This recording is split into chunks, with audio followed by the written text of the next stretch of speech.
China అధ్యక్షుడు Xi Jinping వచ్చే నెల 12, 13 తేదీల్లో ఢిల్లీలో జరగనున్న బ్రిక్స్ సదస్సుకు హాజరయ్యే అవకాశం ఉంది. 7 ఏళ్ల తర్వాత జిన్పింగ్ భారత్లో పర్యటించనున్నారు.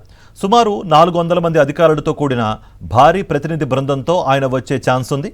2020లో జరిగిన సరిహద్దు ఘర్షణల తర్వాత భారత్ చైనా సంబంధాల్లో నెలకొన్న ఉద్రిక్తతలను తగ్గించే ప్రయత్నాలు కొనసాగుతున్న వేళ జిన్పింగ్ పర్యటనకు ప్రాధాన్యం ఏర్పడింది. బ్రిక్స్ వేదికగా ఇరు దేశాలు ద్వైపాక్షిక సంబంధాల మెరుగుదలతో పాటు సరిహద్దు, ప్రాంతీయ భద్రత అంశాలపై చర్చించే అవకాశం ఉంది. మరోవైపు భారత జాతీయ భద్రతా సలహాదారు అజిత్ దోవల్ బీజింగ్లో పర్యటిస్తున్నారు. విదేశాంగ మంత్రి వాంగ్ యీతో సరిహద్దు అంశాలపై చర్చించనున్నారు.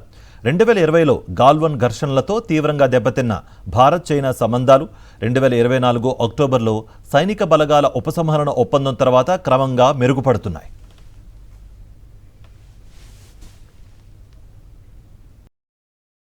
మరిన్ని అప్డేట్స్ కోసం ఛానల్ను సబ్స్క్రైబ్ చేయండి. నోటిఫికేషన్స్ కోసం బెల్ ఐకాన్ పై క్లిక్ చేయండి.